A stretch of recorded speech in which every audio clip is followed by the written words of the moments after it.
Thanks everyone for joining us. I'm Jordan Rutter, Director of Communications at American Bird Conservancy. This webinar is being recorded and will be posted on our YouTube channel afterward. We'll be putting links in the chat, but in case you missed them or can't copy them down fast enough, please know that everything can be found in a follow-up email we'll send to registrants and on our website. Please submit any questions you have during the presentations using the Q&A box, and we'll try to answer as many of those as we can during the webinar and at the Q&A portion at the end. Automated captions are available for this webinar, and you can turn them on by clicking on the CC icon. Next slide, please. Before we begin, I want to share some background about American Bird Conservancy, shortened to ABC, which was founded in 1994 with the mission of protecting wild birds and their habitats across the Americas. We continue that work today following a conservation strategy outlined by the pyramid featured on the current slide. Our work strives to help keep common birds common and prevent rarest species from going extinct. And bird conservation works. Species and groups of birds have rebounded in the past decades, but there's much more to do, and American Bird Conservancy needs your partnership to do it. Next slide, please. ABC's work is only possible thanks to people like you who care about birds and our planet.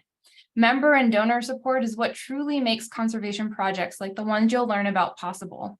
Today, as you learn about these ABC projects and how we're conserving bird habitats and fighting back against threats to bird populations, please consider becoming a member or making an additional gift to support these critical efforts. Right now, every dollar raised will count towards our Habitat is Home one-to-one match to raise a combined $1 million for wild bird conservation across the Americas by January 1st. Visit abcbirds.org/helphabitat or scan the QR code on today's slides to make a gift.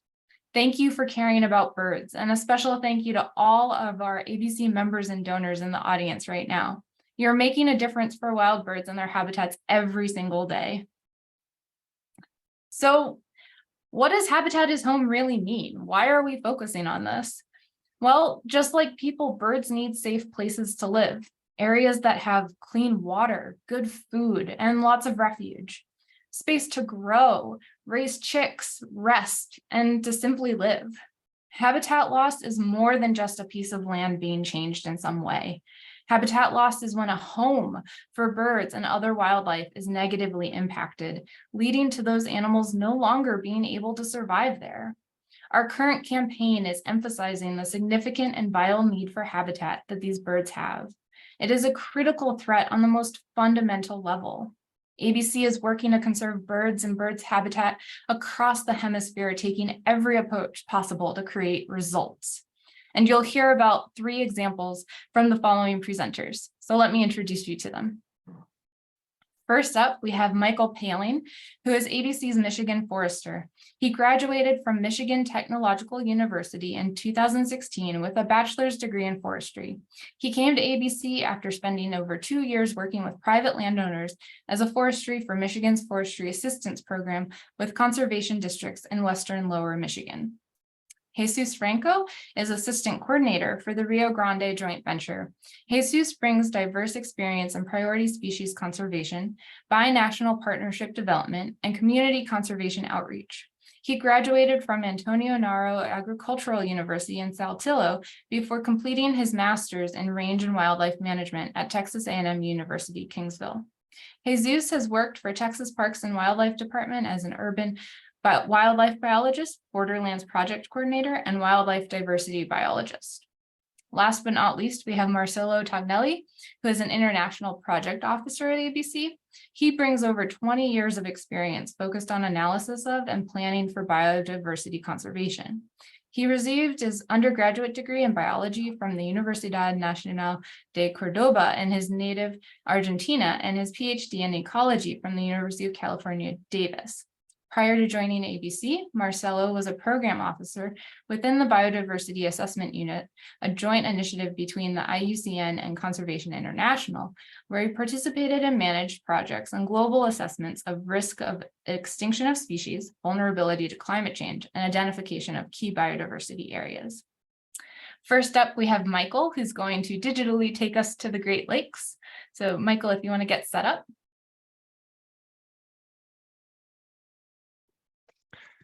Thanks for inviting me, Jordan. Let me share my screen. Are you seeing my presentation slides now? Yep, take it away. Awesome. Well, thank you everybody for joining us here today. It's really kind of amazing to think about how connected our worlds are across the entire globe. These little tiny birds with wings make trips from South America back to our region in the Midwest every single year to breed. And it's just kind of a mind-boggling feat sometimes. Michigan and the Great Lakes are so far away from those wintering grounds. So what makes our region so unique or important for birds? They come to our area every year to breed during the spring and summer months between April and August. This is the time when our food sources for birds, such as insects and fruit, are the most abundant. So these birds are using our forests to feed, to raise their young, and then ultimately prepare them and their family for that long trip back south for the wintering regions. And today I just wanted to touch a little bit on some of those forest types that these birds are using in Michigan and what make them so interesting. Michigan is a highly diverse state in terms of forest land. We have a lot of different types of forests.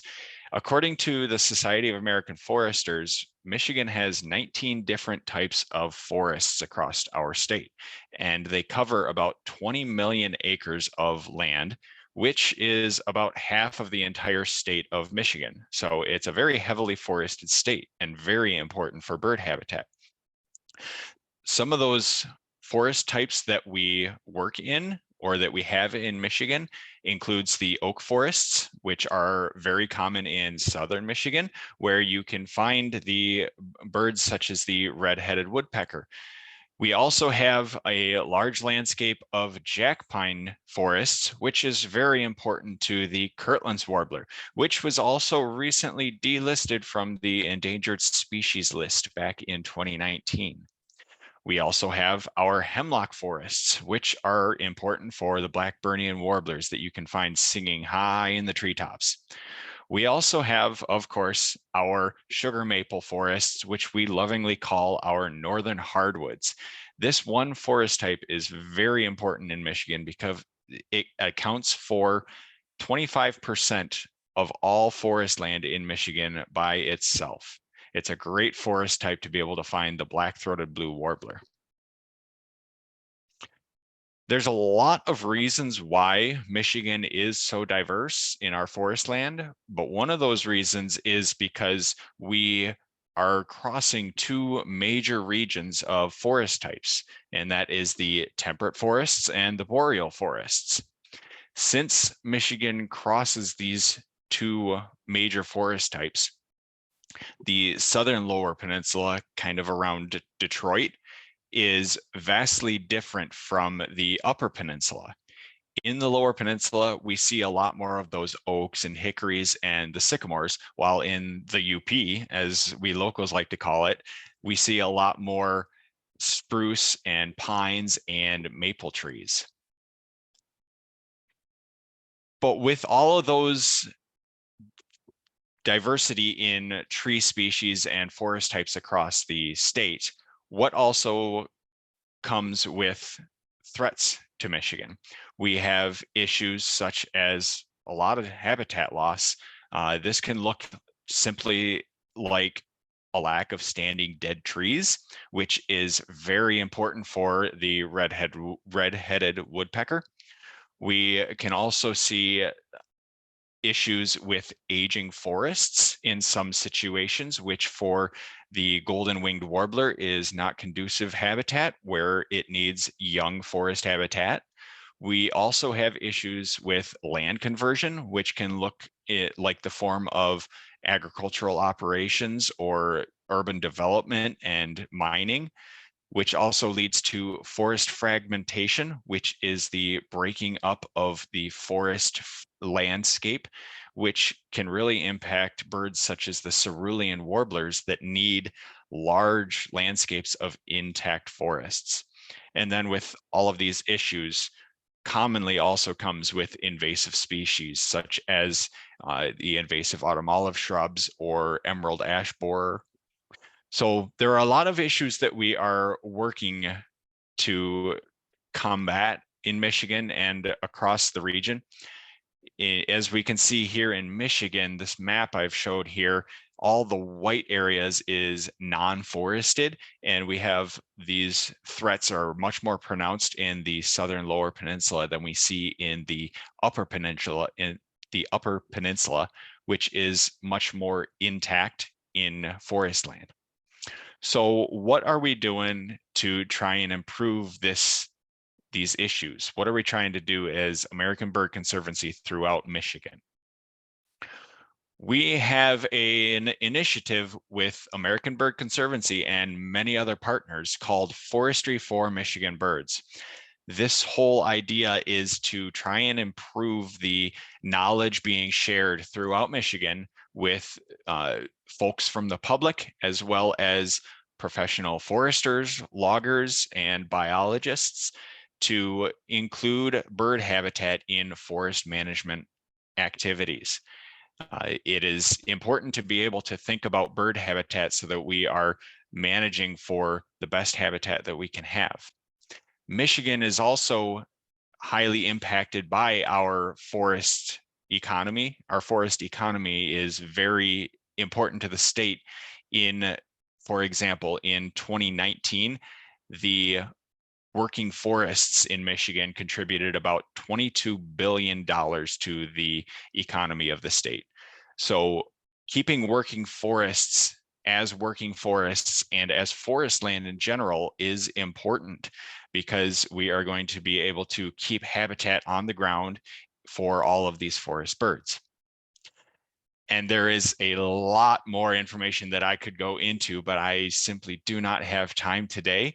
So if anybody is curious and wants to read more information, we have a couple guides that you can find online. You can either find those at michiganaudubon.org, or you can also check out the links that I believe we're going to share here in the chat shortly, if we haven't already.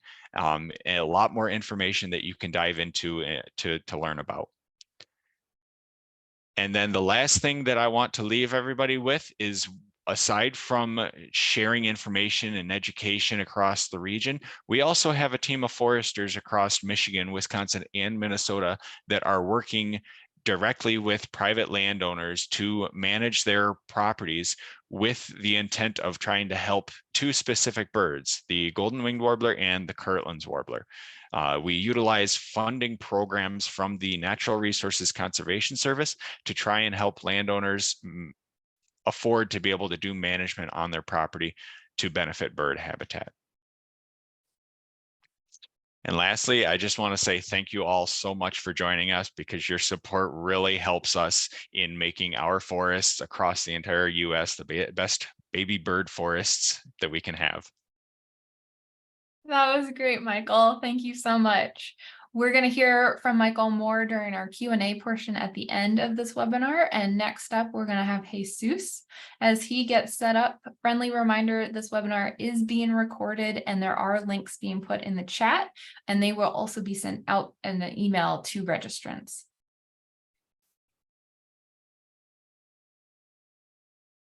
Wonderful, Jesús. You're all set up. Take it away. Hello, everybody. My name is Jesús Franco. I work for American Bird Conservancy out of South Texas, down in McAllen, Texas. If you can picture the state of Texas, I am based on the southernmost tip of the state, very close to the Mexican border.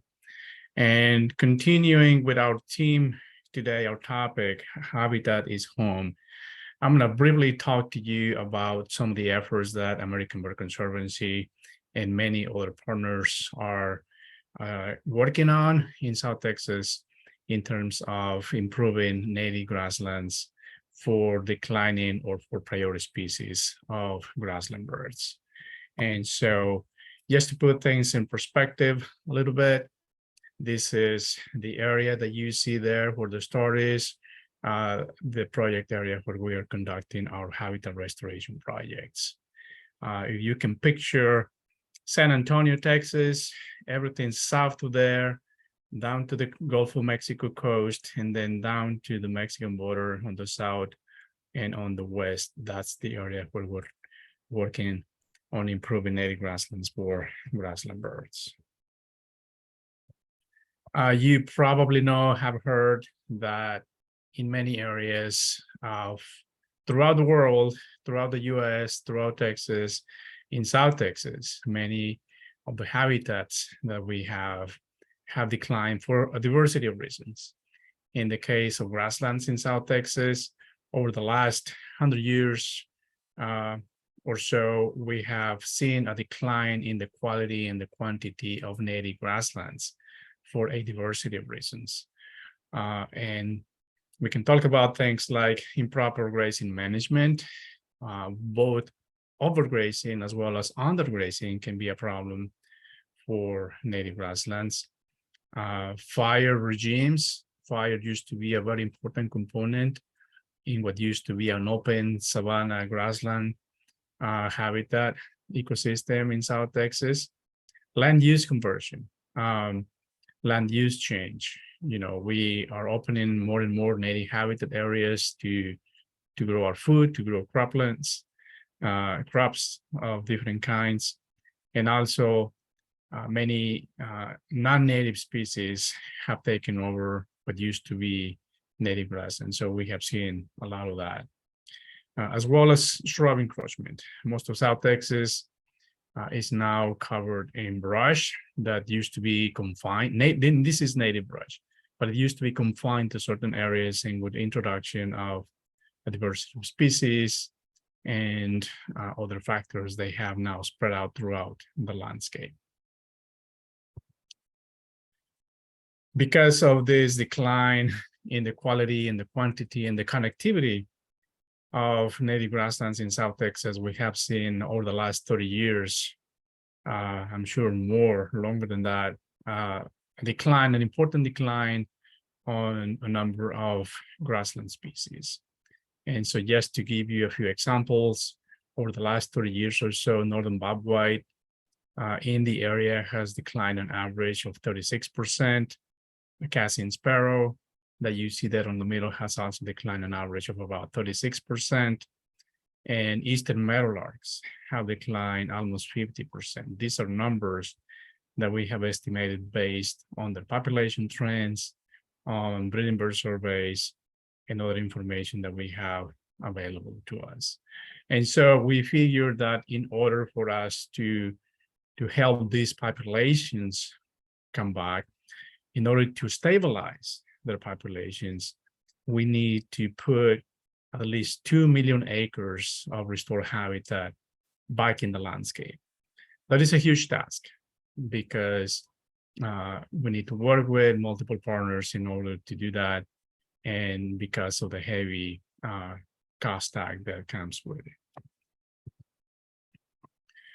So in order for us to address that need to restore those many acres of native grasslands in South Texas, ABC and many other partners have developed a partnership program that we call the South Texas Grassland Restoration Incentive Program, or South Texas GRIP for short, as in get a grip on conservation.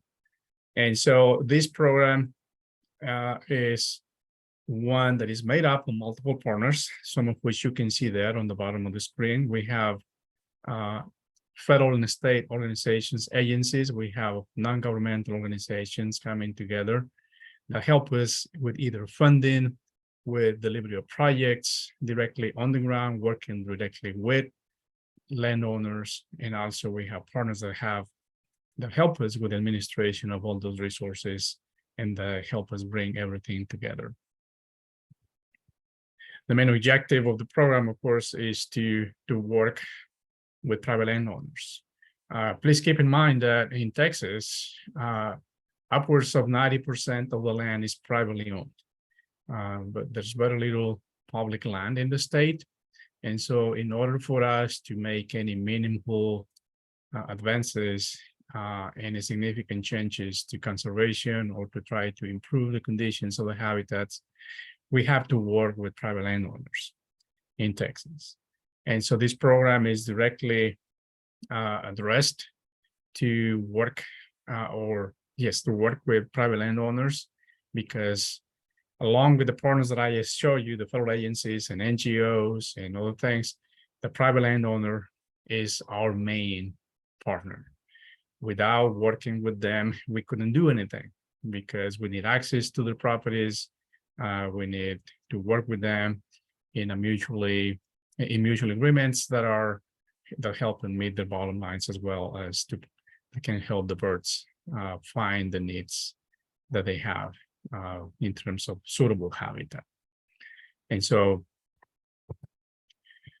most of South Texas, as I mentioned, is covered in high brush canopy.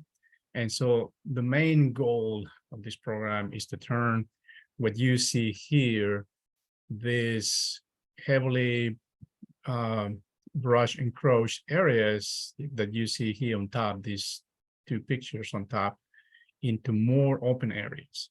Keep in mind also, some of the species like Northern Bobwhite, they have a wide range of distribution in the States. In fact, Bobwhite, it can be found in most of the eastern half of the US. And so their habitat requirements are a bit different depending on where you are, depending on where they are. This is very specific to South Texas. So areas that are heavily encroached with brush species, we want to turn them into areas that are much more open. We're trying really to set back the successional process there into an early successional, highly diverse landscape that contains a number of flowering species, native grasses, the growing clumps that the birds can use for nesting, some brush cover that can provide thermal protection and roosting areas. But in general, what you see here is the aim of the program. This is how we're trying to improve the native grasslands of South Texas for the benefit of these species.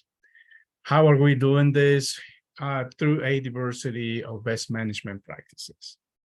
As mentioned, most of the landscape in South Texas is covered in brush species that didn't used to be there. So brush management, either mechanical or chemical, is one of the main practices that is used to open up the land and give the native grasses a chance to reestablish in areas where they are being suppressed by brush cover. As I mentioned, prescribed fire used to be an important component of the landscape here, so we are promoting prescribed fire to, again, help the landscape. Prescribed grazing is also an important component of the practices that we're doing here. And then ranch planting, reseeding in areas that are suitable to do that. We're working directly with reseeding some of those areas to speed up the process of grassland restoration. So if you are a landowner in Texas, you can become a partner of ABC. And this program, by the way, has been replicated in a diversity of states now, because the conservation model has really proven to be successful in establishing these partnerships with landowners in order to restore habitats. The basic requirements to participate in the program: the project area has to be in an eligible county in South Texas. Right now, we have 14 counties where we're conducting the program. The treatment area has to be at least 25 acres, and this has to do with the minimum territory size for species like Northern Bobwhite. If they have 25 acres of suitable habitat, grassland habitat, then the chances that they will breed are very high. And of course, the practices, the best management practices, have to benefit these species, bobwhite and other grassland birds, and pollinators, which are also very important in an area where species like the monarch butterfly come through north and south during the migratory route travels. There is an important component here to take into consideration. The landowner has to provide or contribute to the project in an equal amount that is requested as support, as an incentive. And then another important thing is that once the project is done, there is a commitment from the landowner to maintain the improved state of the habitat for at least 5 years. What we're trying to do here is not just, pat ourselves on the back because we completed a project and then everybody walks away and forgets about what just happened. No, we want to be able to maintain that improved state of the habitat for a minimum of 5 years, hopefully a lot more than that. Just to give you some numbers, remember what is our goal here? 2 million acres of improved grassland, native grassland habitat for the birds.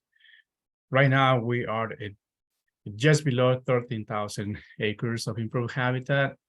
So we have a long ways to go, but we're not waiting. We are inching our way upwards towards achieving that 2 million acre of restored habitat. The cost to the program to date has been a little over $500,000 with a landowner contribution of almost $900,000. And so this is important because this shows that we are partnering, with multiple organizations. But again, our most important partner is a private landowner who are also contributing to the cost, towards the cost of improving these native grasslands. So, like I said, we have a lot of work to do in terms of reaching our goal of, having those many acres of restored grassland in the landscape in South Texas, as well as reaching our goal to stabilize the populations of these declining species of grassland birds. So your support will be very important, and we hope that you continue to support ABC. Thank you. Thank you, Jesus. That was wonderful. Definitely makes me want to come visit. As we transition, I just want to remind folks that this webinar is being recorded and all of the links in the chat will be sent to registrants via email in the coming days. But Marcelo, your screen looks great, and Jesus and I will go off camera. Take it away, Marcelo. Thank you, Jordan. Welcome everyone to this webinar. ABC, through its international program, works throughout Latin America and the Caribbean, working with local partners or NGOs in many different countries. And one of the areas that we're working in is the Ecuadorian Chocó, which is the home of emblematic species such as the Baudó Guan, the great green macaw, the lone wattle umbrella bird, and many migratory species. So the Ecuadorian Chocó is located in northwestern Ecuador and is renowned for its high levels of biodiversity. It is part of the Tumbes Chocó Magdalena biodiversity hotspot, which are places on Earth that are both biologically rich and highly threatened. Indeed, for an area to qualify as a hotspot, it has to have over 1,500 endemic plant species and less than 30% of their primary habitat remaining. So they have to have lost at least over 70% of its native vegetation. That's the definition for a biodiversity hotspots. And there are 36 global biodiversity hotspots around the world. In terms of its biodiversity, the Ecuadorian Chocó has over 540 bird species, which, to put it in perspective, it represents over half of the total number of bird species in the lower 48 states in the US. So this little tiny area in northwestern Ecuador has almost over half of the species in the 48 states in the US. So this is an outstanding level of biodiversity. And that is why ABC is so focused in conserving this area. Around 30 of those species are global endemics. That means that they don't occur anywhere else in the world. About 20 of those are globally threatened, according to the Red List of Threatened Species of the International Union of the Conservation of Nature. So that means that they're either vulnerable, categorized as vulnerable, endangered, or critically endangered. And so that is, again, why the Chocó region of northwestern Ecuador is a top priority for ABC. And there are also 22 neotropical migratory species winter here, and they call home during the winter in this area. So with respect to other taxonomic groups, the Northern Ecuadorian Chocó is also the home to over 2,000 plant species. About 14 of those are globally threatened, and some with less than 50 individuals. So this is like an area that is like not only high levels of endemicity, but also a lot of species that are very rare. There are also about 140 mammal species, including iconic species such as the jaguar, the puma, ocelot, and 3 species of monkeys. Among those, there's the critically endangered brown-headed spider monkey, which has 80% of its population occurs in this area. And there are about 230 amphibians and reptiles in this area, and at least 30 of those are globally threatened. And as we're going to see further down my presentation, there are our partners there are still finding new species in the area. Unfortunately, this area is under high pressure, mainly by deforestation from logging, plantations such as palm oil and bananas, and also agricultural activities. Here, the maps that I'm showing here depict an analysis of deforestation that was done by the monitoring of the Andean Amazon project in 2019. And on the left, we can see the original extension of the rainforest at different elevation ranges. And on the right, the map on the right shows the area that has been lost before 1990, that's in gray here.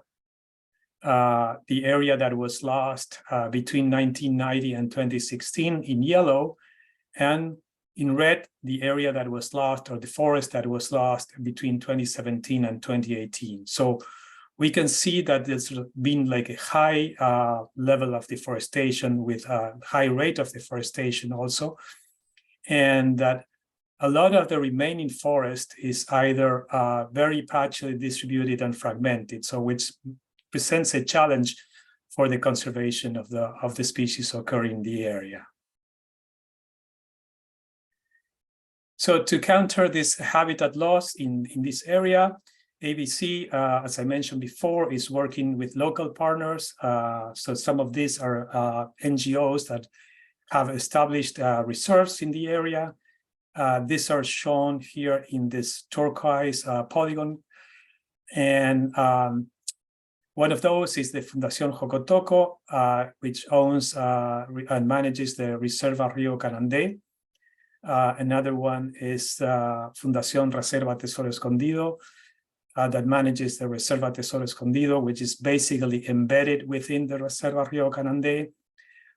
The idea that Jocotoco has is to have like a corridor that goes from the west, from about 100 meters of elevation, and that connects with the Reserva Ecológica Cotacachicayapas, shown here in green, to an elevation that is close to 5,000 meters of elevation. So all that is rainforest, and Jocotoco, we're trying to help Jocotoco to reach this or to attain this corridor in this area.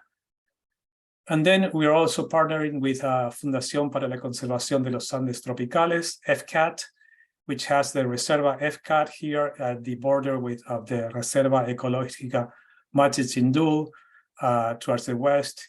And although this Reserva Ecológica Machichindoul is a reserve forest by the government, there's a lot of deforestation going on in this area. So it's very important to keep working in this area.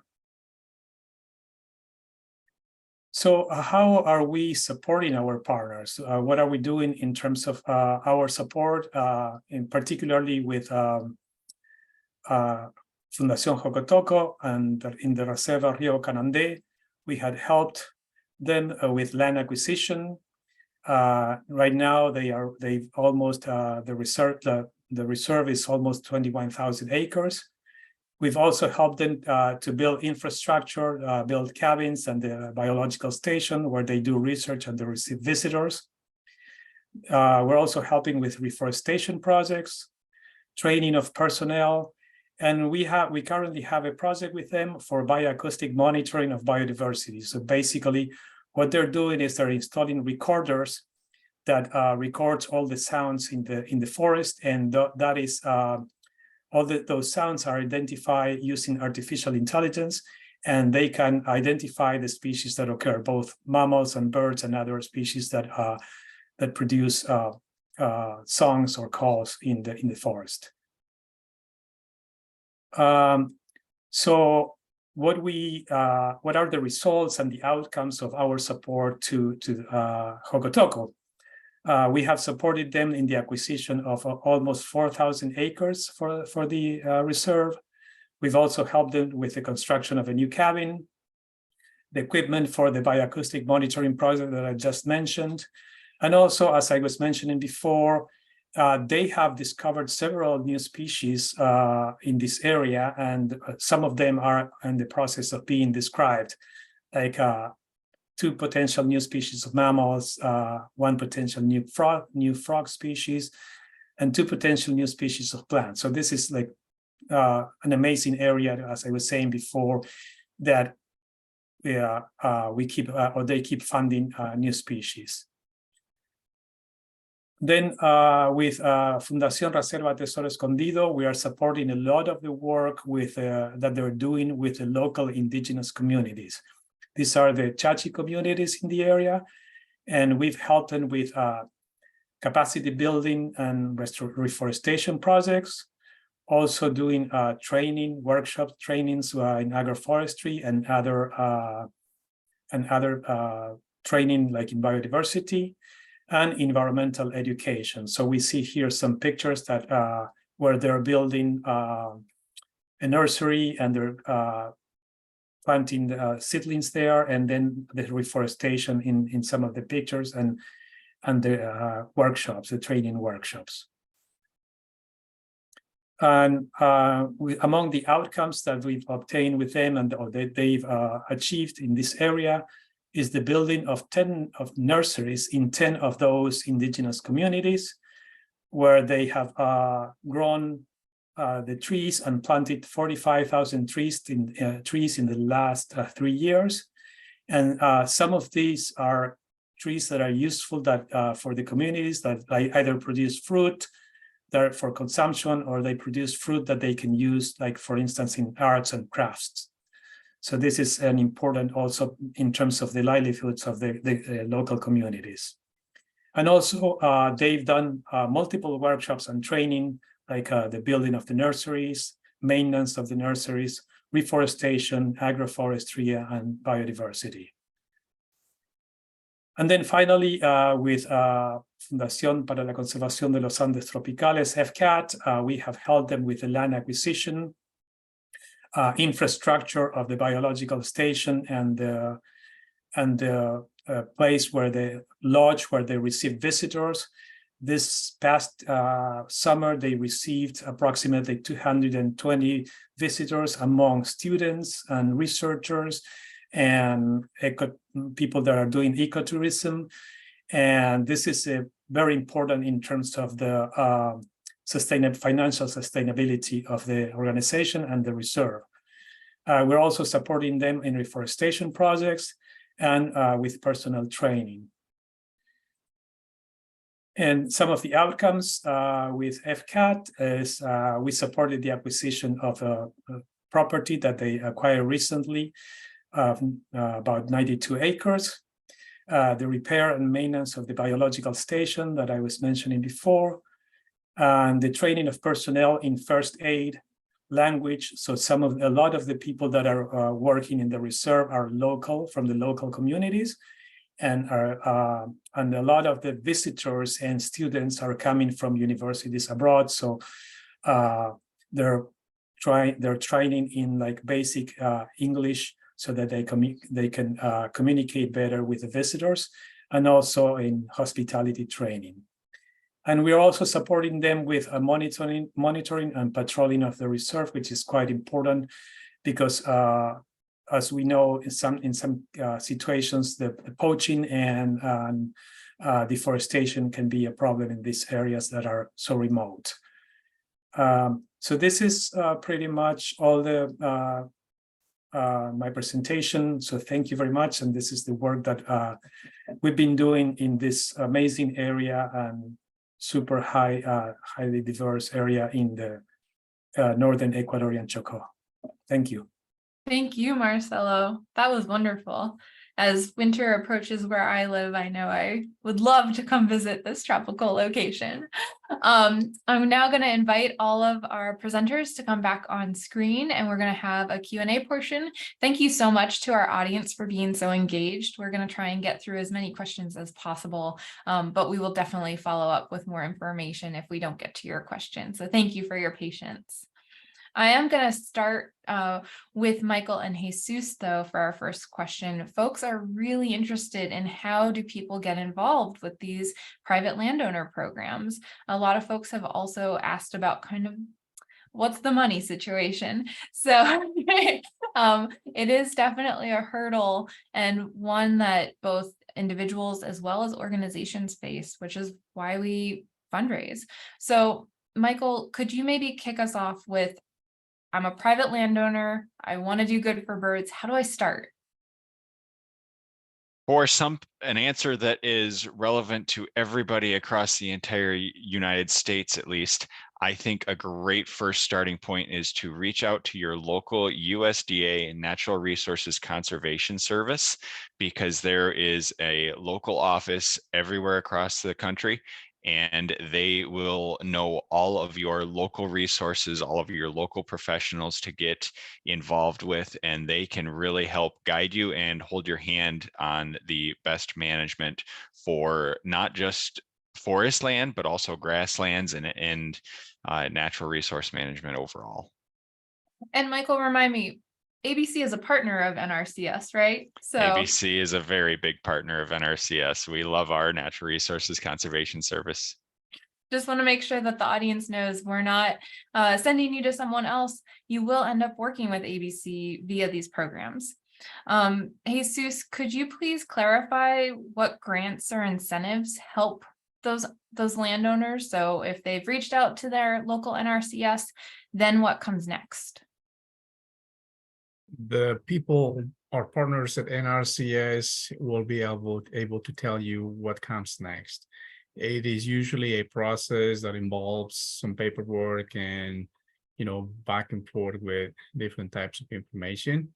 And, as Michael said, NRCS, Natural Resources Conservation Service, should be your first stop to see what kind of programs, incentive programs, technical guidance programs are available to you, to the landowner, depending on what your situation is, depending on what your goals are.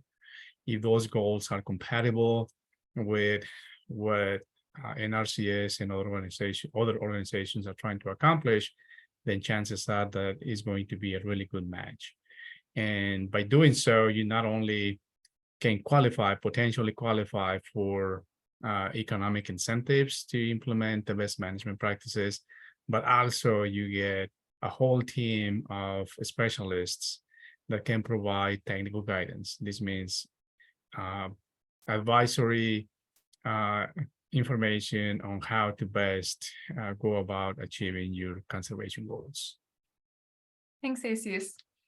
So once I take action at home, right, I'm a private landowner, I've gotten part of the program, I'm going to migrate like the birds. So Marcelo, I would love to travel and support the Chocó that you were talking about? Is that possible? How can I support the work that you're doing in those areas that those birds are going to be? Are there reserves that we can visit? Tell me more. Yeah, definitely. So Hocotoco has a partner organization that is called Joco Tours, and they have 15 reserves throughout Ecuador. So Rio Canande is one of those. And as I was showing in the slides, they have about 400 and something bird species. So it's an area that for birders, it's amazing. You can check off a lot of lifers there.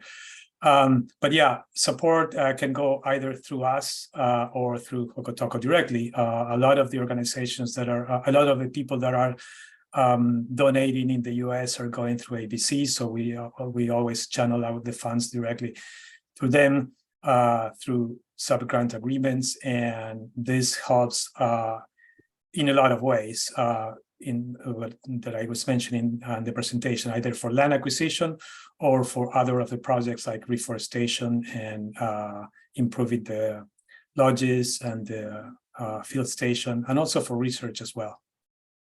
Thanks, Marcelo. Another question that came in that actually applies to all of you is that topic of habitat loss and fragmentation. The person that submitted this question would love to know, how realistic is it to have an unfragmented area of forest or other habitat? Michael, do you want to take this one first, especially since you did mention things like the forestry industry even in Michigan? I think it depends on which regions we are looking at. Some areas are very heavily fragmented and other regions are very heavily unfragmented. So it's kind of hard to answer this question, because we do also need the industries that we do need agricultural industries to be able to provide food for all of us as humans. So we need to be able to partner and kind of work with producers through our efforts. Thanks, Michael. On a related note, Marcelo, could you explain a little bit more about why corridors then are a tactic to help with fragmentation and why they're so important? Yes, the corridors are very important because whenever there is fragmentation in the habitat, some of the species that have lower agility cannot move from one patch to the other, or the distances between the patches sometimes or among the patches is so large that they cannot move among those patches. And so those populations start to become like not depleted, but they start to decline, and so they are more at risk of extinction. Particularly some of the species that are very rare. We have the banded ground cuckoo in that area, which is a cryptic and rare species, and it has like very specific habitat. And so if you don't have this continuity of habitat, it makes it harder for these species to persist. It seems like those are designated crosswalks that help connect safe areas for these birds to go. So Exactly. definitely very important. And it's not only important, it's not only important for birds, but for other taxonomy groups like mammals, for instance. Yeah, the ones that can't just go over the trouble area. Speaking of other challenges, though, Jesus, what would you say are some big obstacles, whether it's for those landowners getting involved or for your own work and the organizational efforts? We the people are a huge problem, but we're here. And so the more that we can take care of our own consumption habits, the more that we can help. Also, other factors, other non-human, well, I was going to say non-human factors, but it can be very much a human-driven factor. Climate change is also a huge challenge that is is impacting a lot of the activities that us in the conservation world and landowners are facing, the shifting baselines. What was there before is not there anymore, and we need to make sure that we understand, what was there so that we know what we need to put back in the landscape. And so the economy is also a challenge. Everything is more expensive these days. And so, as I mentioned during my presentation, conservation costs. And so just in a nutshell, those are some of the things that we face out in reality. Thanks, Jesus. Given that Michael and Marcelo work in such different places of the world, do either of you want to chime in with any other hurdles?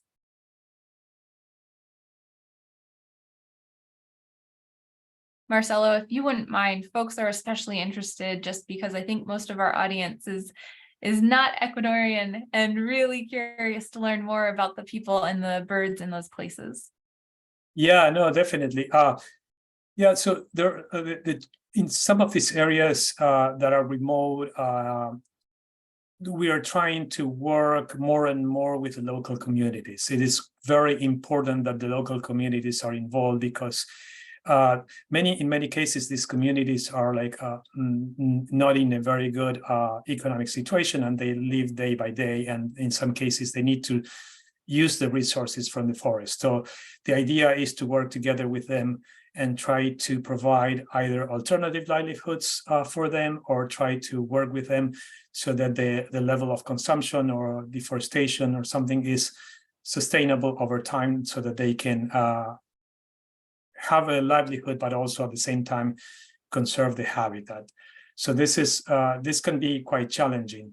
The problem is when you have large companies that are coming to work in these areas, like there is a company, the Forestry company in the area, and we were trying to buy together with one of our partners there, Hokotoco, the property of one of these forest companies, but unfortunately it didn't go through the negotiation. But yeah, so that can be tricky when you work with large companies. It becomes much more difficult than when you work with local communities. Thanks for that, Marcelo. Michael, I'm going to come back to you, especially because the person that submitted this is from Wisconsin, and is asking about our changing world in every way. There are new threats, new realities that we need to deal with. How do individuals, but also how is ABC dealing with things like severe droughts and other natural disasters, like hurricanes being more stronger and frequent? How do we deal with habitat conservation efforts given those things? I think one thing to think about is trying to learn more about habitat management, learn about the issues that are either causing these changes in our climates, how you can take a part in it, what you can do physically, or even just simply spreading a message. If you don't own hundreds of acres of land and you only have one acre that you're trying to make the best bird habitat that you can, learning how you can utilize native tree plantings, native grass plantings on that 1 acre, make your yard a native wildlife sanctuary is great, while also trying to share information with other people that maybe they do own more land and they can have a larger impact on their property. Just being able to share information can really be beneficial for everyone. Thanks, Michael. And on that note, I do want to make sure our audience is hopeful. There is a lot of really good work happening. So, Jesus, I'd love to know what gives you hope. What are you excited about when it comes to what you're doing to help birds? I think what gets me out of bed every day, what keeps me going, is the fact that we have plenty of work to do, that we cannot throw our hands up and give in to the challenges that are associated with conservation. It is a huge task that we are able to complete and to continue to work in large part by our drive to be successful, but also in large part from the support that we receive from the public, from people that have a keen interest in living in a better world. And so, yes, it is a huge task that we have in our hands, but I don't give up. I know that there's a whole lot of support for me there to complete my work, and I have a group of team members that help me with that. So we all support each other, and with the support from the public at large, that's something that we can do together. That was wonderful. Thank you so much, Jesus. The birds need us and we need them. So unfortunately, our webinar is quickly drawing to a close. So I'm going to ask our presenters one last question before we go. And that is, what is one thing that you hope people take away from this webinar and share with a friend? So Michael, would you kick things off? I think it probably goes along with everything else I've included in my answers. Try and get involved. Find local resources, find local professionals, educate yourself, and try to do whatever you're able to do, whatever that can be. Wonderful. And Jesus? I would like to say that, if there's anything that our audience today, the message that I would like to convey to them is that we're talking about habitat and how habitat is home. And so what leads to threatened and endangered species? It is threatened and endangered habitats, because habitats are the base. If the habitat isn't there, the species are not going to be there. And so I would say that's great, but what can we do about that? And I would like to say that we can do a lot. For starters, we can minimize our footprint. We are all consumers. This was mentioned a minute ago. We all use food and water and energy. And so if we try to minimize our footprint by changing our habits, we can help less habitats being turned into farm fields, less habitats being lost to different uses, and therefore we can contribute to have more habitats that are less threatened and less endangered. And in the end, that's one way in which everybody can help improve habitat for more species of birds and every other kind of animal out there. Thanks so much, Jesus. And Marcelo. Yes, I second what Michael and Jesus were saying, and I think that it's very important to get involved. Birds are amazing, and we want to have them and enjoy them now, but also we want to, for our kids and our grandkids and the next generations to appreciate them and enjoy them as well. So I think that getting involved in these projects, if you are able to visit any of the areas that we work in Latin America, it's just amazing the level of biodiversity that you can see there. So yeah, visit the areas, get involved, and take care of our home. All wonderful, wonderful points. Thank you to our presenters. With that, we now have to end the webinar. Thank you so much again to our presenters. Thank you to our audience for joining us. All of the work that you've heard about today is made possible thanks to ABC supporters. My sincerest thanks again to all of the ABC members and donors in the audience right now. I acknowledge the impact that your gifts have in my work every day. You really are making a difference for wild birds and their habitats. If you'd like to support more critical bird conservation like what you've learned about today, please consider giving a gift right now to support ABC's Habitat is Home 1-to-1 match campaign. A group of generous ABC supporters have already committed $500,000, and ABC is working to match that so that together we can do even more in the year ahead. Visit abcbirds.org/help-habitat or scan the QR code on the slide right now with your phone.